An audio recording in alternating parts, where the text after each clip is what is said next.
Good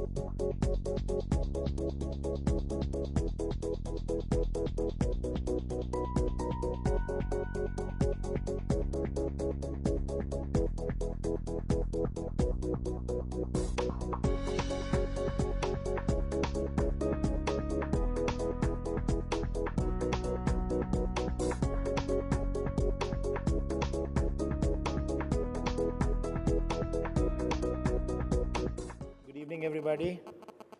Deepak made it a point to keep us as the last presenter just before the drink, so everybody is in a hurry to leave. I can see half of them already left. Anyway, to start the evening, or the last this thing, while the topic does say packaging quality, I think the discussion is going to be more about track and trace serialization.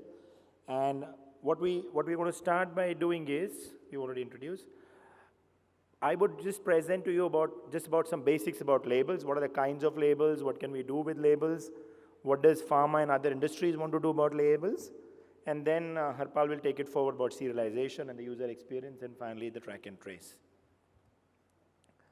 Arvinder gave a very good clue. If you don't give your company profile, you're going to be in trouble. Marketing is going to pull you back. Okay. So we are a small company, started in India in about 96. We've grown a little into the country, but we've also grown into the Middle East, Africa, and neighboring countries in Sri Lanka, where we do a lot of work. We do have a lot of experience into security printing. That's where we come from. So we exist here and a few offices in India. Our core strength over the period of time has been both printing as well as packaging. And my personal, the company is large, but my personal interest is always about security printing and anti-counterfeiting, and I am always trying to find new solutions on how to beat the counterfeiter. Though at most forums when I talk, I said, I don't get paid enough. The counterfeiter always makes more money, so his interest in counterfeiting is higher than mine.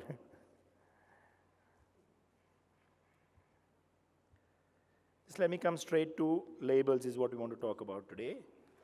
A lot of people have already talked about what does a label do. It does help you in the brand identification, distinguish the quality as well as the content of the product, promotes the product, especially with retail becoming a big growth point in India. It does promote the product and helps a viewer to distinguish from the rest of the shelves of the market. This is the slide where I would like to everybody spend 5 minutes. We've tried to quantify labels into different types. We generally put them into 2 large blocks, non-adhesive and adhesive. When I say adhesive, I mean self-adhesive, which already carry the glue carrier. On the non-adhesive side, you would see a lot of glue-applied labels. The old glass Kingfisher bottles used to have a glue-applied paper label. You could have a conventional offset cut label still being applied by hand. You could have a cut and stack film, which get applied, like the old wraparounds in the bottles were cut and stack film that maybe the bottled water still use, yeah? And there is, of course, the old wraparound film. Interesting to see a very fast-growing market in India, which for pharma is not taking on, but for food and paints is growing, is in-mold. I don't know how many of you are aware of IML, as we say, or in-mold labeling. Do you know that every single paint can in the country currently is coming on an in-mold label? A paint can is the most abused form of packaging. A 20-liter bucket lasts for 5 years with the painter for carrying water or doing whatever. And no brand wants to dilute its brand by letting the label get damaged. A paint can cannot withstand a self-adhesive label or a liquor or a applied label or whatever. And in-mold, how does in-mold work? I don't know how many of you are aware, but just to briefly talk about in-mold labeling, you take a piece of PET film and you apply it inside the mold when the container is being blow molded by static. A key challenge used to be, the robots to apply inside the molds were not available, which I was happy to listen to Omron when they said that a lot of pick-and-place robots are now getting into the market. This is the actual driver which can grow the in-mold market. And in-mold is so much better, it's cheaper, because you're just paying for the film. You're not paying for any adhesive, you're not paying for any carrier film, a carrier. People who buy self-adhesive label with a release liner would know that the release liner is the biggest environment threat. It only goes into a landfill. It's expensive. You have to pay for release liner. There are some improvements in release liner with PET liner, but in mold you have zero release liner. You have no adhesive, and it's 100% recyclable with the original container. So for primary packaging, pharma companies would actually do good to look at in-mold as, for small bottles as another technology. It saves them another point of application on their filling lines. It's like a free-form label. Similar to the in-mold, you can have a blow-molded, injection molded, or thermoformed. They are little variants on the same technology. They're all done in the mold, whether they go through a blow molding process or an injection molding or even a thermoformed. Every Amul ice cream can that you buy is currently moving to in-mold or this thing. A lot of yogurt cups globally are now moving to thermoformed. The fact that food is being packed in such containers, that I'm sure that meets all the FDA norms globally. So that's one area of interest that I've been trying to push, and I think there is scope for pharma companies to look at this form of labeling as well. There is the traditional sleeves, there is the shrink sleeves or the stretch sleeves, which continue to be. Pressure sensitive, which currently I think the pharma and food packaging industries were using. It's grown from being just a paper-based label to a lot of specialty films. Cosmetics are now using a lot of specialty films, which are interesting to use, and the aesthetics have really gone better using films. Kinds of adhesives are all similar. What are general industry trends? Of course, these are general, but growth is all coming from the BRICS, as they say, or this part of the world. Everybody in this country, this market is aware of rising costs. Every morning we have cost-cutting seminars, we have issues of how to still get more competitive globally, fight China on pricing, so it's just growing. An environment, like Mr. Dev was saying, it's now a major issue. You cannot not be environment friendly. Carbon footprints are for us to stay and to trade in, and anything which is negative on your carbon footprint is a no-no from the beginning. And I think if all of us start thinking the same way, I just read a joke, I know I want to share it with you. A 6-year-old girl telling her father, I want you to not leave anything on the planet. I'll not leave me a better planet. And the father says, yeah, but why? He says, because that's where I'm going to put everything of mine. So when I grow up, I need cleaner air, because if you mess with the air now, I'll have less cleaner air there. So children today are more aware of leaving a lesser carbon footprint on everything. I don't know, this chart may not be very clear, but we also tried to put labels into different segments that they're used. There is, of course, the food and milk products. There's non-alcoholic drinks. There's the alcoholic drinks, pharmaceuticals, cosmetic, detergent, industrial. And if you see, a lot of it still comes from self-adhesive. The largest market is still self-adhesive. Used to be wet glue, moving to self-adhesive. Self-adhesive basically grew because of the ease of application. From having to apply glue and the cut labels not being stacked properly, self-adhesive is really taken off. However, in-mold and new technologies need to get there to get faster. Typical label trends, of course, you need to improve shelf appeal, you need to go green, you need to improve your convenience and value for money. Anti-counterfeiting, of course. Yesterday I did hear somebody talk about $75 billion worth of just fake medicines globally. Everything else, I have a personal example. I bought an expensive watch from somebody who said it was real. And in fact, I showed it to a dealer and he said it's real. And I thought I had a steal because I bought it at 50%. 2 years later, it broke down and I took it to the spare part to the same company to repair it. And the guy opened it and he said, it's a fake. I was lucky, I knew the guy who had sold it to me and get it away. But fakes are now really good. Number one. And in pharma, of course, there's more than compliance. It's also the effect that it can have on the whole solution. Yeah. Another point that I would like to make on the labels is there's a lot of pressure on track and trace, but that's more coming from the compliance part of it. A basic thing that we all need to remember is who's our end customer. Our end customer is the medicine consumer. In every case, whether it's the government or whatever, our end customer is the end consumer. If a pharma company, you're exporting to the US, yes, but your customer is not the US customer. Your customer is the American who's eating that drug. And we all need to get focused to align to the fact that the end consumer should be able to differentiate a genuine product from a fake product. Putting our supply chain secure to a level that the supply, of course, by securing a supply chain, you ensure that, the leakages are reduced. But in addition to a simple serialization or a track and trace, it is very, very essential to add some feature to your packaging, to your labels, which a common man, when I go and buy a box of medicine, I should be able to identify that, yes, this is genuine medicine. And that is going to drive up marketing, that's going to drive up volumes, that's going to ensure that in the end, you have the right solution. Compliance, what the government tells you to do, you will do, of course. That will be an automatic process. But for track and trace, I think we all need to focus on the end result, as in the consumer being able to identify that this is a genuine product. People, all companies spend millions of dollars on brands. And I think I've said it in forums previously as well. If I buy an Apple phone, and tomorrow that phone turns out to be a fake, my fight is not against the counterfeiter. He's done his job. He's done it so well that I couldn't differentiate. My fight is against Apple, because Apple, being that brand, has not done enough to protect its brand. Apple has not, to me, I feel let down by Apple because they did not do enough so that I, as a normal consumer, when I went and bought a phone, I couldn't differentiate that this is a genuine to a fake. And if Apple is not doing enough to protect the brand, how can I trust a brand? And that trust it's important in medicines, in food, in whatever. And that's where anti-counterfeiting, or that's where all this needs to come into play, so that I, as a consumer, am able to trust the brand. It's all about trust. People buy from people. People don't buy anything. People buy from brands. Whether it's a medicine, whether it's a car, whether it's a watch or a laptop, we only buy from a brand, from our trust in the brand.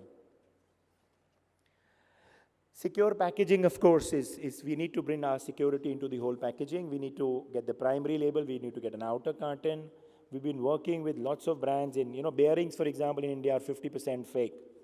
SKF is doing a lot into trying to securitize the packaging on bearings. And it's across industries. Auto parts. In auto parts, I know that we did a trial with Tata Motors and Hero Motors. They wanted somewhere where the mechanic would identify this is a genuine part. Because if the mechanic was not able to identify a genuine part from a fake part, he could never confirm to his customer. And then I would go and fight with the mechanic. You put a wrong component that's not lasted as long as it should have. Second bell. That's all. This thing, I think I'll leave it to Harpal, and he'll take away the serialization from on. Thank you so much.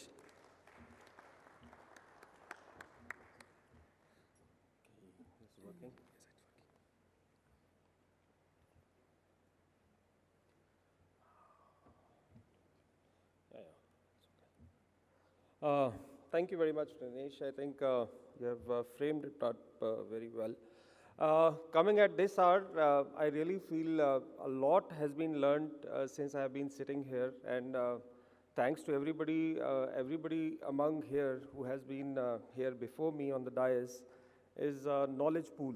And whenever I attend such a conclave, I feel that is one of the biggest takeaways from such conferences. The subject that I am going to talk about is something that makes me very proud sometimes when I travel to many parts of the world. And people say, oh, India has done serialization. I say, yes, we have done it. It is almost 3 years old now. But in my heart, I know that the programs that we are running in India are, a little much far behind than the actual program that should run. And that is, a point that I will try to discuss about, that if we are serious about running a serialization program, if we are serious about remaining global competition for the years to come, if we are serious about ensuring that the customer gets the right product, which is manufactured in India, of course, quote unquote, we are already blacklisted in many parts of the world, in the minds of the customers, not by the countries, that the drugs coming from India may be fake. So all of this, if we are serious about it, and Pharmexcil and the Ministry of Health comes and says, we will be by 2022 over $60 billion, that is the target. All of these are good numbers, but my request is that if we have to reach that number, other than all of the aspects that have been discussed before on the podium, I would say that serialization is an equal serious program. It is being run right now in over 70 countries. And by the end of 2021, almost every known country who is manufacturing pharmaceutical products is going to be on this program. The only problem is that the timeline for this is very short, because the world realizes, as Ranesh was just saying, that a $75 billion market just in pharmaceutical growing at 14%. So you can see that where is it going and how quickly this is developing. So having a look at, this is exactly what we are targeting. ACG, of course, is the second largest manufacturers of empty capsule shells in the world.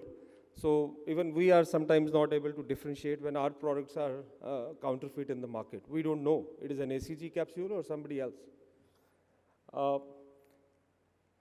This is crowded, because it will get more crowded as we move forward, because more countries would get added up. This slide, I am sure, has been shown before me on this podium. But the point I'm trying to make is, here is where we are right now. And we are only having an insight onto 2018, but I know that this list has already extended by at least 5 or 6 more countries who are going to join the serialization bandwagon. And that is the complexity that we are running on. That the good thing about it is, and I would like to thank the gentleman from Oracle who was here in the morning, that there is a body which is actually setting the tone for everybody to be on the same parameter, which is GS1. That is the fortunate part. That at the end of maybe next 8 years, the whole world will be having a common coding which is controlled by GS1, and everybody will be able to interchange the data, which eventually will help to curb serialization. So that is a good part, that the whole program is controlled by a global organization which is setting the standards for every country. Of course, China is not there, as you can see in the list. They run their own programs. And this time also they are running their own program. They are not controlled by GS1. But every other country which is popular in pharmaceutical production, I have not listed all, is on a GS1. There are small tweaks here and there. And that is why the request is, the first step towards doing it right is to run a global program. So a team which is responsible for serialization in your organization has to pick up the top 3 specifications in the world on serialization, starting with US, because our dependency of export is very high on US. And that is why we pick up those standards and we run a global program in our organization. Other than what we are doing for DGFT, of course that is great. I mean, it is fantastic that we are running a serialization program. But we pick up these standards that have been laid down by US and run a global program as a pilot to be ready for 2017 November, which is not far. Just to give you an example, a company, one of the largest generic manufacturing companies having 110 production lines, who is working on serialization program for last 5 years, has just validated 37 lines up to now. I mean, this is the complexity when you do the validation and when you actually run the production on the lines. So please run a global program and do not wait for it. Of course, this is what US has to say. Of course, 2023 is far off. I am not very much in the in the time frames that have been set for pedigree here, because that is too far.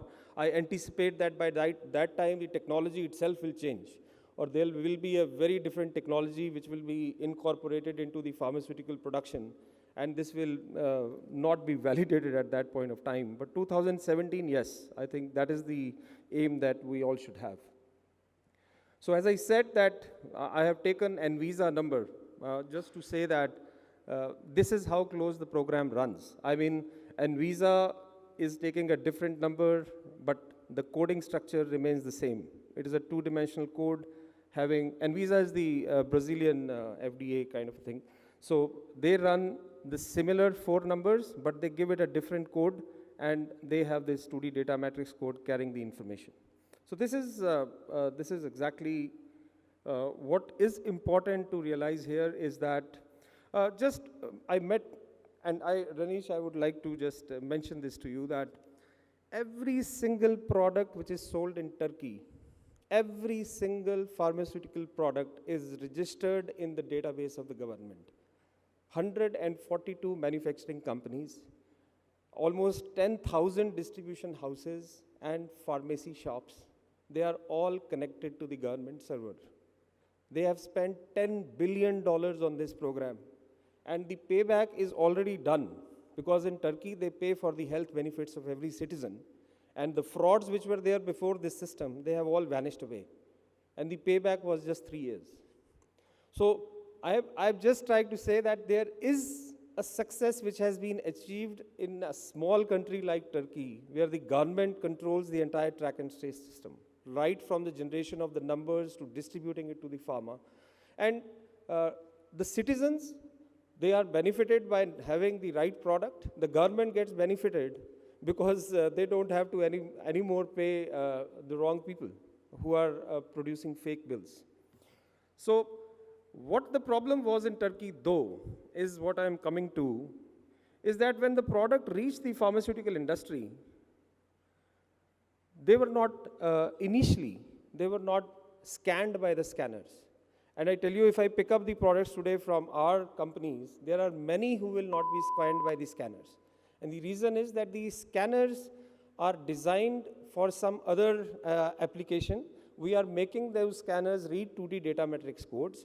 And if the printing quality is not proper, which if you see here, 8 parameters are defining the final quality of the 2D code. Any of them is below C, the scanner is not going to recognize it.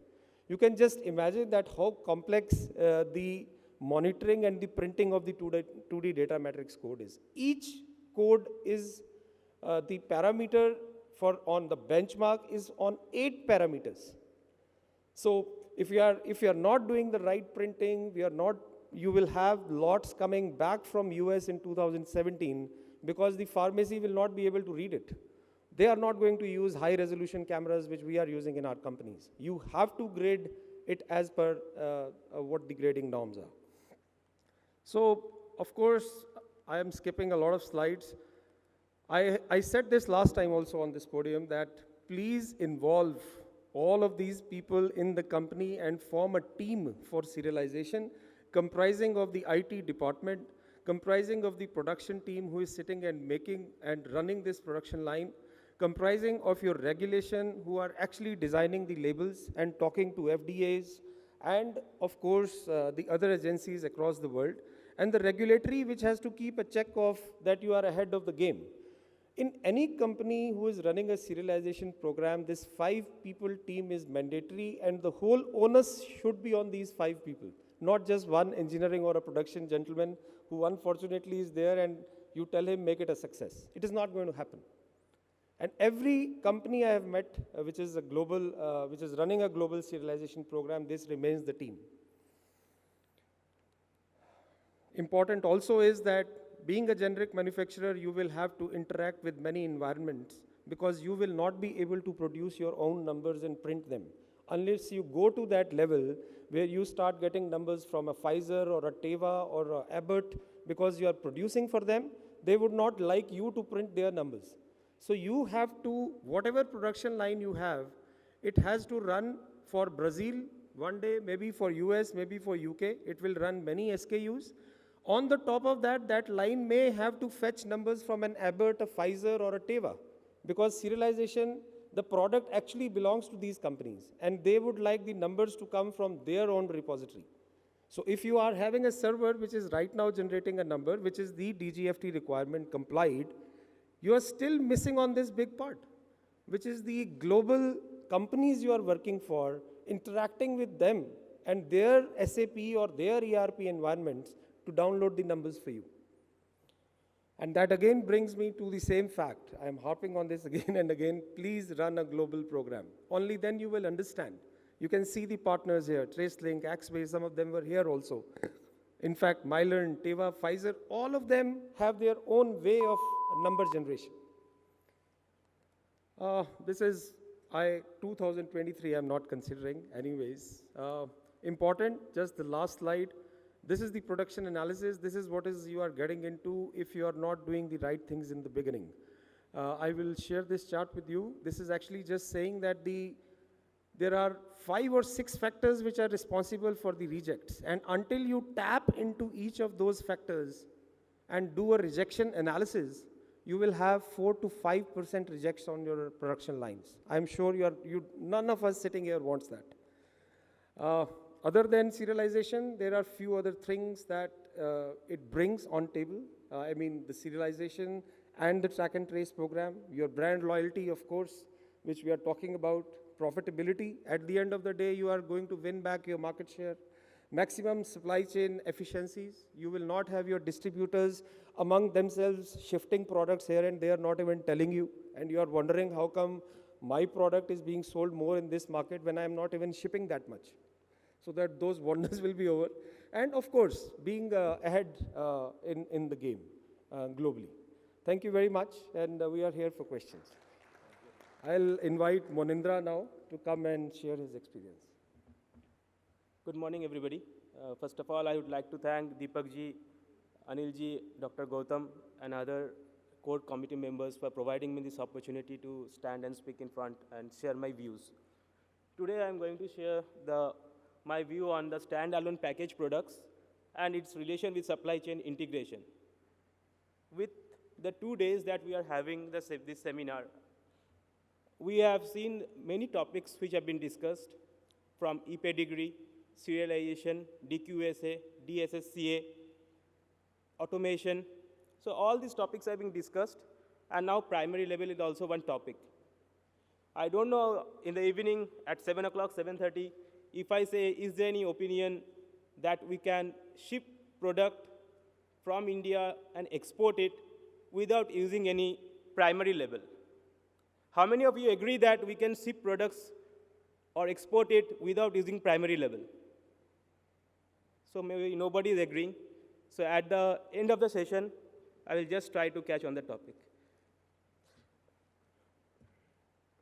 Labeling, as we all know, labeling is very important, and it's the first thing which a customer thinks or it comes to a customer's mind. Because it provides the information about the product, we need to know what kind of product it is, what are the different statutory compliances which are made, it provides easy identification. You take your kid to the market and you get a kidsy toffee, he will see it from far and he will tell, I want that toffee. So it is providing easy identification. Batch traceability, you can capture what lot, what date. Yesterday, Mr. Dasgupta also told that regarding the shelf life indications, what is the date which is manufactured, at what date it is expiring. And definitely the storage condition, we are discussing about 2 to 8 degree product, 15 to 25 degree product, or different storage condition of product. This is, since we are into pharma, I could not avoid keeping this slide. This is a guideline for over-the-counter drugs. Here, the government or FDA has mandated in which way you have to keep it. First, we have to keep active ingredients, then you have to keep use, warnings. They have even mandated that what font size you have to use, what font color you have to use. Even they have mandated what bullet size you have to use, how the bullets have to be arranged. So with so much things FDA has given, life has been really difficult for our packaging people. I wanted to keep this slide. Many people will be wondering what this slide is doing, how I correlate this. This actually, yesterday when gentleman was telling, we saw some slide on packaging, and Mr. Himadri pointed out that packaging alone cannot work in silo. Packaging has to work in coordination with supply chain. If I consider the medicines is for the patients, the bottle is the packaging, then let us consider the flowers as the supply chain team, which brings smiles in the face of the patient. So we have to work together with the supply chain people. The counterfeit has been a global industry. Mr. Ranesh, Mr. Harpal, and yesterday many people have highlighted that counterfeit is a very, very big challenge. Due to this counterfeit only, all these regulations of serialization, e-pedigree, all these things are coming. Yesterday also one gentleman pointed out that there were some drugs which were manufactured in China and it was exported to Kenya, and upon tracking it, we came to know that, okay, it was manufactured in China. It was not manufactured in India. So GTIN also started. But the problem with GTIN and everything is just in 2 and 3 years' time, and still there is a lot of confusion. That confusion is that sometimes we are treating monocartons as primary, sometimes we are treating monocarton as secondary. Yesterday, one gentleman was there, and I asked him, should he now consider secondary as monocarton? He told, Munindra, you wait for just 2 to 3 weeks. A new regulation is again coming, and after that, you will be able to do what is the new regulation. So there is a little bit confusion is there. According to the center of this medicine, the counterfeit market is even bigger than the actual medicine market, I feel. It is growing at a rate of around $80 billion by end of 14, it is expected, with a compound annual growth rate of 8.6% from 2009 to 2014.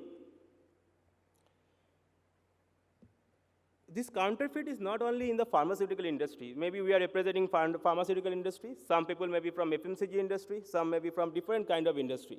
Counterfeit is not only in pharma. Let us see in which ways, in which industries the counterfeit is there.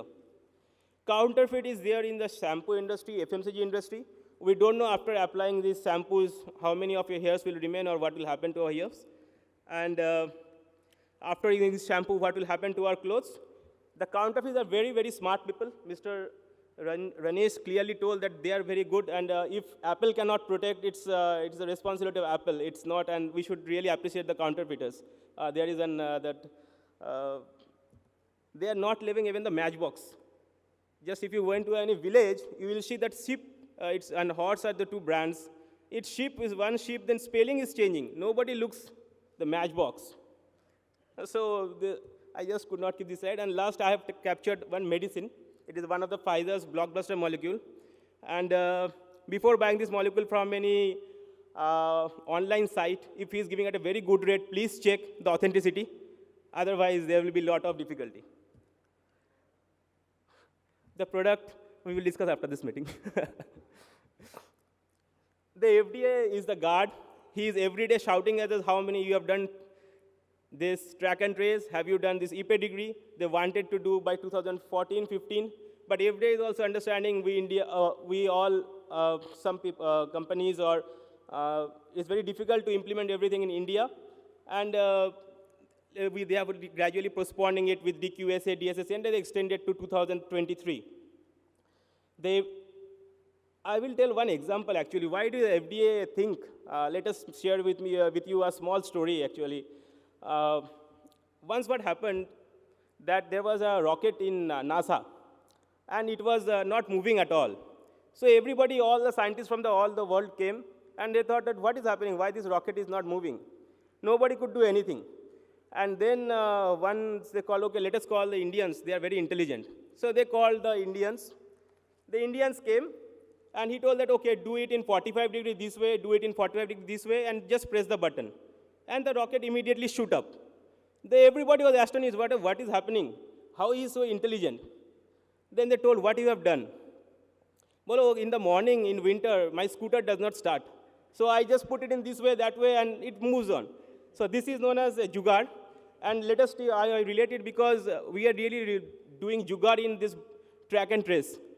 We know that if a mandatory is there, okay, till the minimum level, we only try to match, so that in the customs, there is no difficulty, and it gets easily cleared.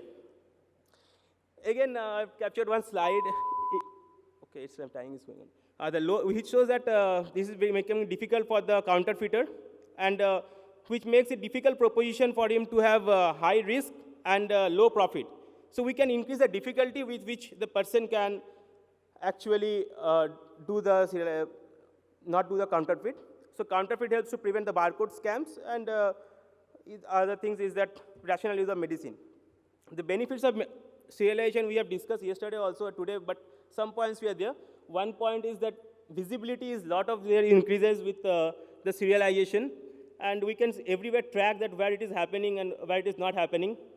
Also, it provides real-time response. If any query is there from the patient, within 24 to 48 hours, the response will be provided. So ePedigree helps in providing response. Also, supply chain quality assurance it provides, because throughout the supply chain, everywhere, every transaction, it is being recorded. The recall management identification, these are some of the points which have been captured. I will just try to omit it. The Drug Quality and Security Act, this has been coming since yesterday, many times. But everywhere, I also could not avoid keeping this slide just to remind me and everybody that we have to match these timelines. This traceability definition, we have to see. I feel that traceability definition, it is the ability to track forward the movement and also track backward the history. And this ePedigree, serialization, authentication, and inference, all are related. ePedigree means it is a record in electronic format through which we can track the transactions. All the transactions from manufacturer to the warehouse and everybody, that what has happened. Whereas authentication can be defined, it is the transmitting, collecting, and again the patient can track that what has happened. Like we have discussed that there are really little challenges as we increase from unit level to gradually to SIPR level, where each information has to be there by the Ministry of Health and pharmacy, hospital, and with each level, the degree of difficulty increases. With US pedigree coming into the mind, let us understand the difference between US pedigree and Europe model. We know that Europeans and US, I don't know what is they don't agree. Some like bottles, some like blisters, and for e-pedigree also, they have not agreed upon. In the case of US, it starts with a marketable level, that is the sales unit, and gradually from it goes to the pallet. And for each level, we have to track that what are the numbers and what are the transactions. So it actually follows the flow of the product. Whereas in Europe, what you have to do, you have to put it in a repository, central repository. From the central repository, you have to put in a regional repository, and it actually gets checked at the point of dispense. Whereas in US model, it is being checked where change in custody happens. There are some challenges which I discussed in the morning, in earlier start of my presentation, that regarding secondary implementation. And we all industry professionals are trying to work on this small rope and trying to balance all these kind of things. It will require a lot of capital, a lot of resource, a lot of technical inputs, as well as customer expectations. But there is a sufficient scope if we consider the material cost and we consider the freight, labor, warehousing, and handling cost. We can save on this by better cube utilization, by better palletization utilization. Some of you, I don't know, might be aware, but yesterday one person was discovering, can we make a customized pallet? Yes, for some of our customers, we can make a customized pallet for both export market. The customer expectation is changing. Quantity per shipper, every customer is telling as per the demand of that market. Some are asking for more, some are asking for less. And we have to match their demand. We have to ensure the supply chain throughout the supply chain. Reduction is cost during manpower handling. Like that I was earlier telling, one of the, what I was told earlier in the first slide, that do you require to have a primary level? There is a strategy known as the bright stocking of vials. In that bright stocking of vials, you need to put minimum details on the vial, in which you need not put any label. You have to do some, there are some formats. In that format, if you give the details, then because there are some countries in which the volumes of the product may be very low. And when you export to that country, the labor charges are very high. Say they don't want to, and again you have to put another label, repack it. Say they don't want to repack the labels. Therefore, you can send those products without label, just maintaining the minimum details. And once it reaches a destination, you can again label it over there, put a pharmacy certificate, and you can dispense it. Yesterday also, an on-time exchange of serialization data. Yesterday I was discussing with Mr. Deb, and he asked rightly a question that with so many serialization numbers putting, what happens about if somebody actually again scans this number? Actually, we have to take responsibility of like that. If you take a water bottle, you tell that you just discard it after use. Maybe we also have to discard it after use. Also what happened, some of my young people or some of the young childrens, I just met one vendor. They, out of curiosity, they took a scanner, and now in the apps are coming, lot of apps are coming, and in that apps you can scan a barcode or a 2D barcode. So they went to the supermarket, out of curiosity, 5 childs, they're scanning the barcode, each showing that in my mobile the app is there, in my mobile the app is there. So the company is saying, why these people are doing so many scanning? Then they have come out with a label. That label is a tamper evident label. Only after you purchase the bottle, you have to peel up the label, and then only the 2D barcode will come. So you can scan only after that. So in that way, you can avoid multiple scannings. Yeah. Thank you for all distinguished gentlemen for having a patient hearing with me.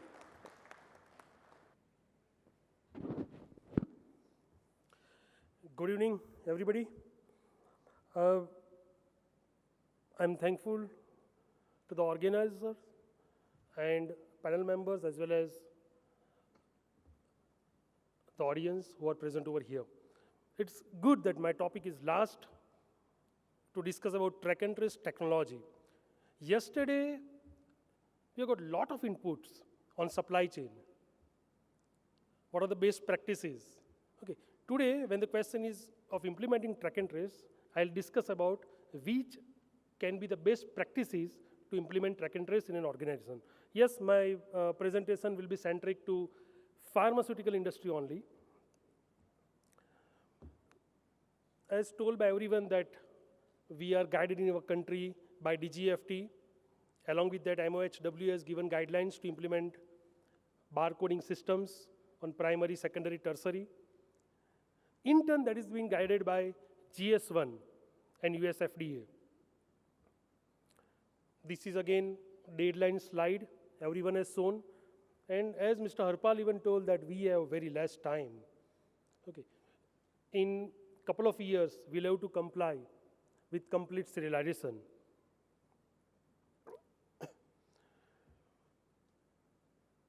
We all export to global markets, wherein our track and trace solution should comply not only to Northern American guidelines, but to Southern American, European guidelines, and rest of the world. So whenever you select a vendor or technology, take care in a way that for each regulatory guidelines, you are not to change your equipments and your softwares. Your software, your technology, which is being implemented for track and trace, has to be globally compatible.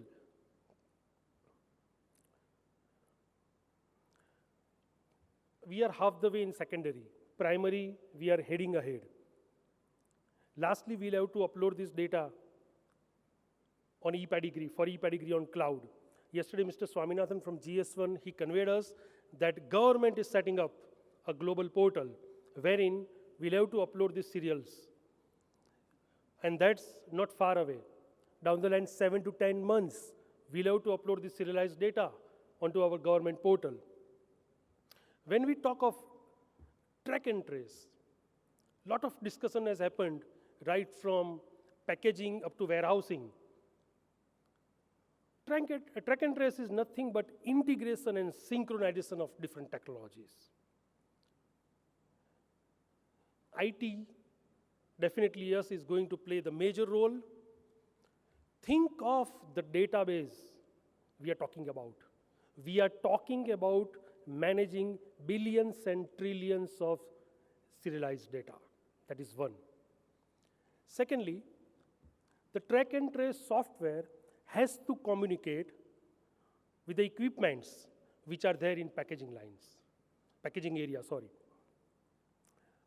Transportation, and as Mr. Singh told from Rockwell, that transportation and automation in transportation, synchronization of transportation will play a very important role.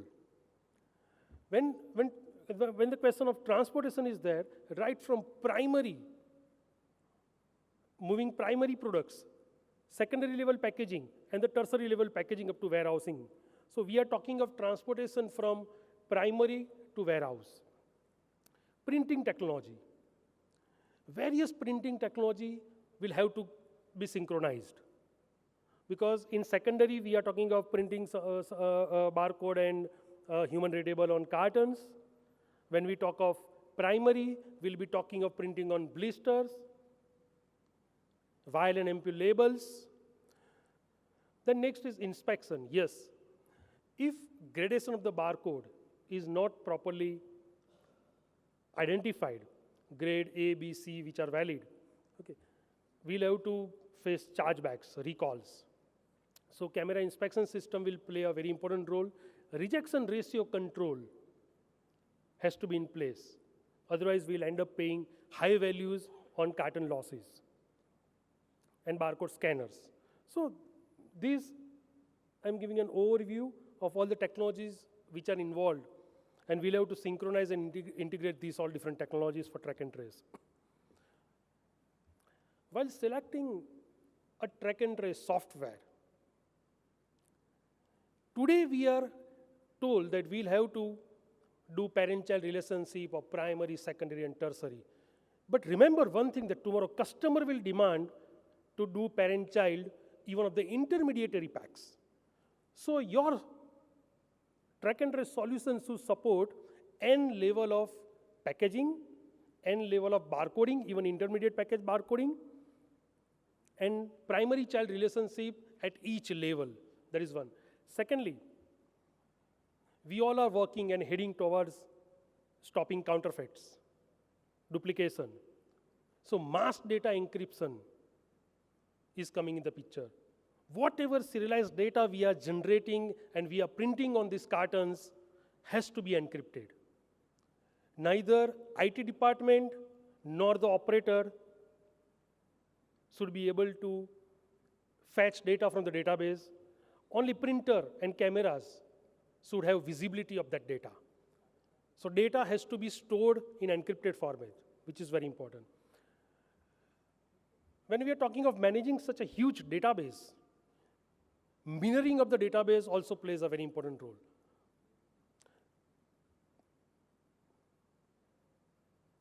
Printing, as I told, that the track and trace technology has to be integrated with TIJs, CIJs, thermal transfer, laser printers.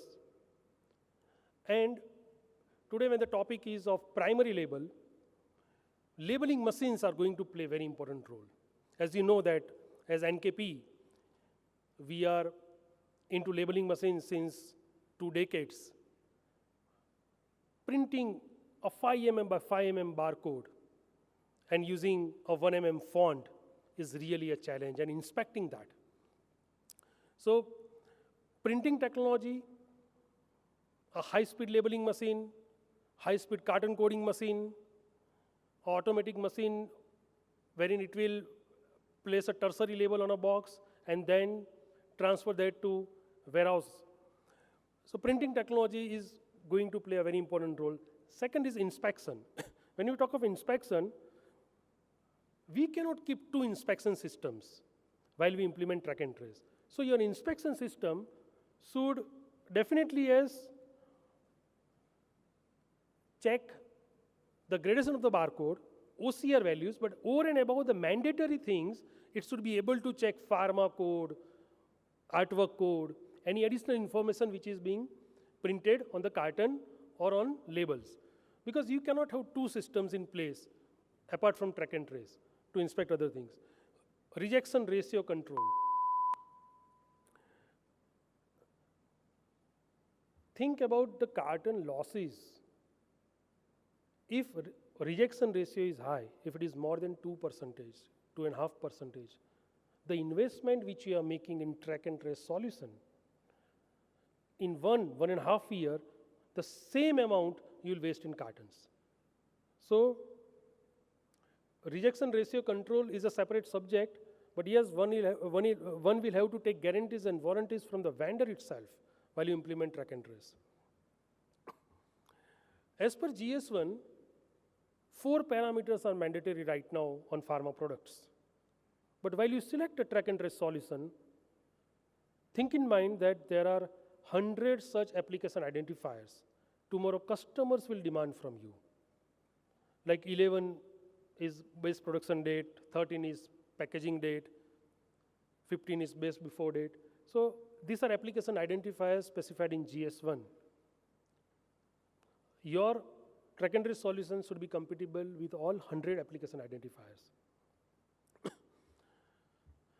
As other speakers told, that there has to be a synchronization between departments to correctly implement track and trace. Rather, you should create a separate track and trace department, because information technology, that is IT department, design, packaging, quality assurance, production, and marketing, these all departments are involved, and they should work in sync to rightly implement track and trace. You should have your own redundancy diagram on one hand, because tomorrow if one system fails, you should have a redundancy diagram immediately. Over a period of time of couple of hours, you should be able to shift to some other system. Think of a day if your packaging line stops for a day or two, what will happen to your exports? So you will have to keep in mind redundancy diagrams. There are various redundancy plans and diagrams and theories available, but we'll have to select one, the right one for our company to implement track and trace. So today, after listening to supply chain, track and trace, let us take an oath today. All pharma companies and all vendors who are supplying equipments or those who are manufacturing medicines, let us take an oath today that no patient, like Mr. Ranesh Bajaj told, that no patient should suffer using counterfeit medicines of our country, and let us take an oath that nobody should dare to duplicate or counterfeit products which are being supplied from India. Thank you, and Jai Hind. Thank you. So I think that was a lot of information coming through. Quickly, Harpal did talk about interoperability, and that's what everybody is saying. We need to get a global interoperable system in place. I've talked to a few pharma companies, and they have the same challenge. Today, you are exporting to Brazil, you use one data stream. Tomorrow, China has a totally different system. You are exporting to Nigeria, and they want a label to be put, which just makes it so complicated for everybody to work with. Munindra had a good presentation. We liked your samples, the ship and the skip. And I'm sure the jugaad will go a long way, and Indians do always have a jugaad for everything. And Mr. Patel, thank you very much about getting a global solution in place. And of course, the integration and synchronization is most important. And I think that's how the technology should work. We have time for quick questions, or would you like to do it over drinks? And I heard the final speaker here is here as well. Any questions that we can answer for you from the panel? Well, then let's do the questions over drinks, and thank you very much. Thank you.